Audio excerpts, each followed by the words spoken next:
Good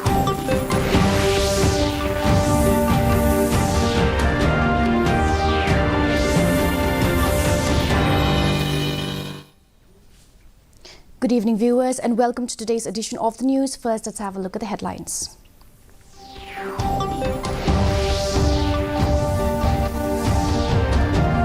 Government approves Prithvi Vigyan scheme worth nearly 4,800 crore rupees. Meghalaya government appeals HNLC not to withdraw from the ongoing peace talks.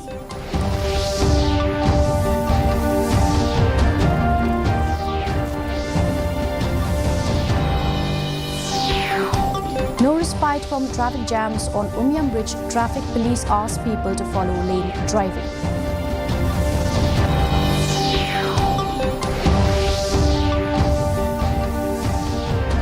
Tourist movement affected following 48-hour strike call to protest new hit and run law.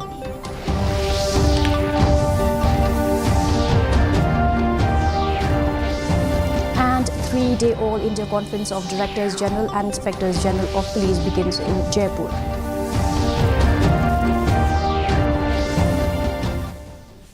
And now for the news in detail.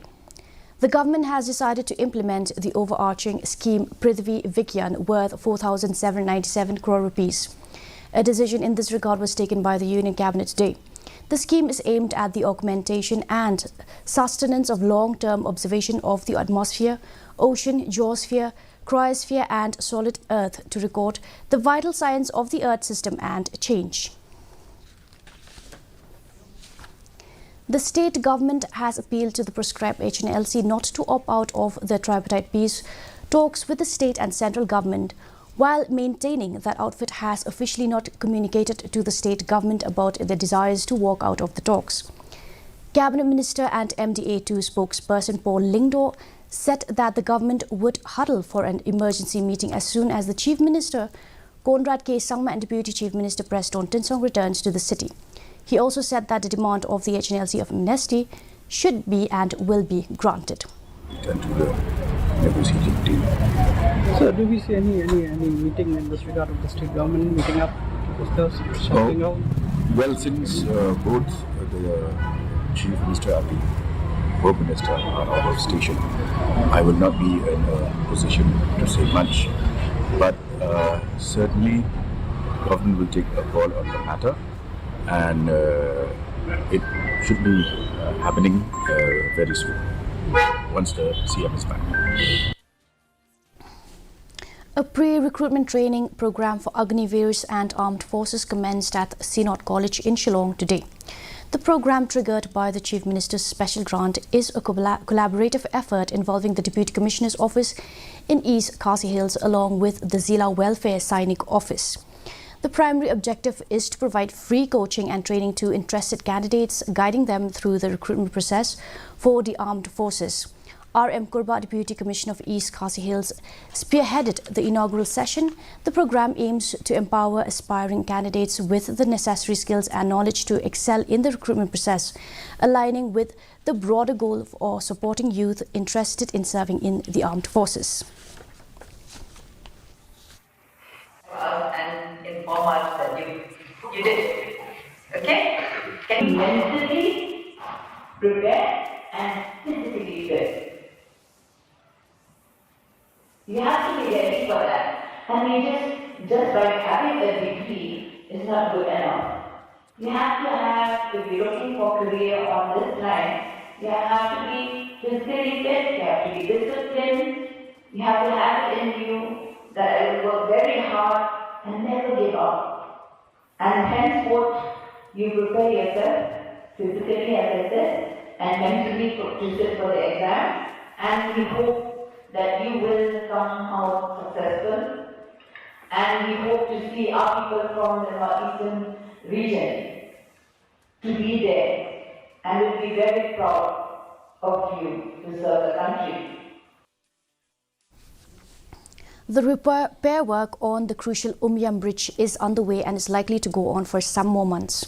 But despite directives and deployment of personnel to regulate traffic, there seems to be no respite from traffic jams. Vehicles are often seen stuck on the stretch for more than an hour due to ongoing repairing of the bridge.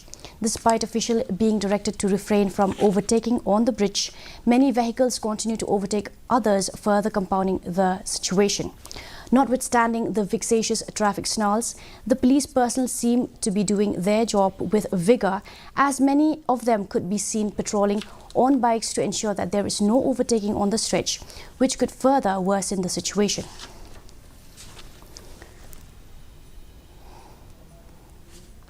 Soon after, all public commercial vehicles decided to stay off-road for 2 days in protest against the new hit-and-run law. Tourism Minister Paul Lyngdoh said that the movement of tourists have been affected not only in Meghalaya but throughout the country. He also said that the instances of harsh driving has increased and hence he feels that the rule of the land must prevail. From the entire nation. And of course we have seen a rise in, as we speak, this is a protest that has been organized across the country. So in fact the movement of tourists is repeated across India. Therefore it's not something that Meghalaya on its own, especially being a landlocked state, we cannot take measures of our own. It has to be in tandem with what the rest of the country is doing. Prime Minister Narendra Modi will attend a 3-day All India Conference of Directors General and Inspectors General of Police in Jaipur tomorrow and on Sunday.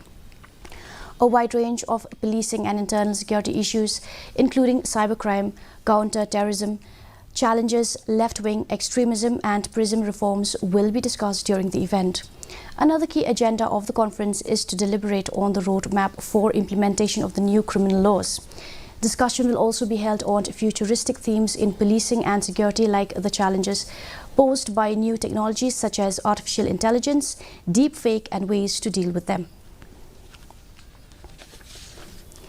Tourism Minister Paul Lyngdoh on Friday inaugurated the mural painting on the facade of the office building of the Deputy Commissioner East Khasi Hills. The painting depicts the rich tradition and culture of the state with a touch of modern artistry. Speaking on the occasion, Lyngdoh stressed to put on coordinated effort from all fronts to get the state the recognition it deserves. Citing the rich culture, tradition and natural beauty of the state, the minister said Meghalaya is the next sought-after destination, and if the state continues to sustain this way, within the next few years, people will not look up to the government for employment.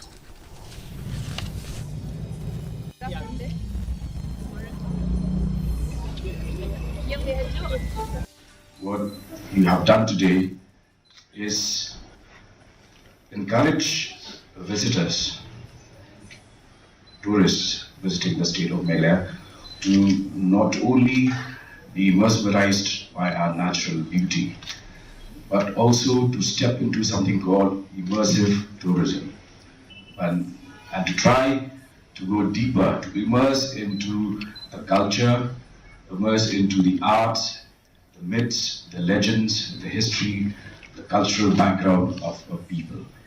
And that is an experience that Meghalaya has so much to share with the rest of the world. External Affairs Minister S.J. Shankar and his counterpart NP South co-chaired 7th India-Nepal Joint Commission meeting in Kathmandu today. They discussed various aspects of bilateral relations in Nepal. The two important agreements were signed, the first being a long-term agreement on electricity and another to enhance investment in high-impact community development projects.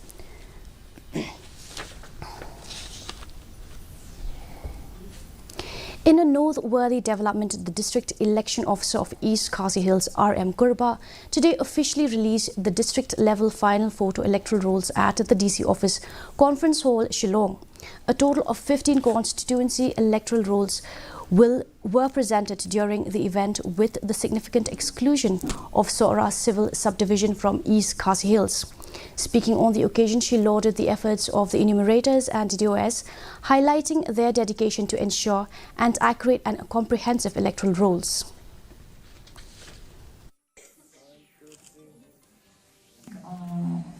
All of you present here today in media too, I would like to request that let us give a positive, approach towards this coming election. And we really request that in earlier years also, we've seen in previous years for MP election, the ratio of people coming out for voting is very less. So I take this opportunity with the number of the electors that have increased and the young ones have come in, that they will understand the importance of voting, and it is their right. It should not be wasted. Inclusive education is something that continues to exist only on record, as the beneficiaries are being denied the advantages as mandated by the state government, said Jitendra Dakhar, Managing Director, Blindly Trust. While speaking to the media after the celebration of World Braille Day at National Institute of Technology, Meghalaya, here on Thursday, he said that the term inclusive education only remains in the papers since none of the institutions are actually implementing it. He urged the state government to establish protocols mandating educational institutions to enroll visually impaired students. According to him, these institutions should employ teachers professionally trained in using Braille to instruct visually impaired students. This is a way to celebrate diversity. A lot of us had not been sensitized or aware that even in our place, in our capital city, we do have this platform or medium where we can do intervention through the government with the support of the ministry on reaching out, especially to our friends and our family members who are visually impaired. And now for the weather report. Maximum temperature 15.7 degrees Celsius, minimum temperature 4.9 degrees Celsius, relative humidity in the morning 78% and in the evening 52%.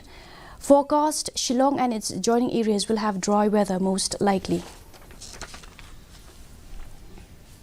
And now for the headlines once again.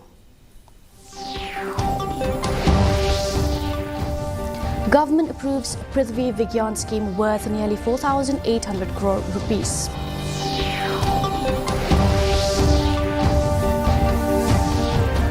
Meghalaya government appeals HNLC not to withdraw from the ongoing peace talks.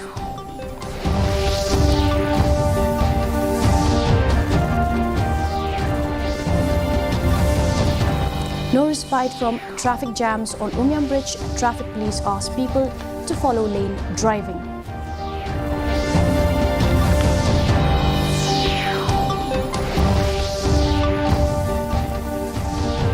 Tourist movement affected following 48-hour strike called to protest the new hit and run law.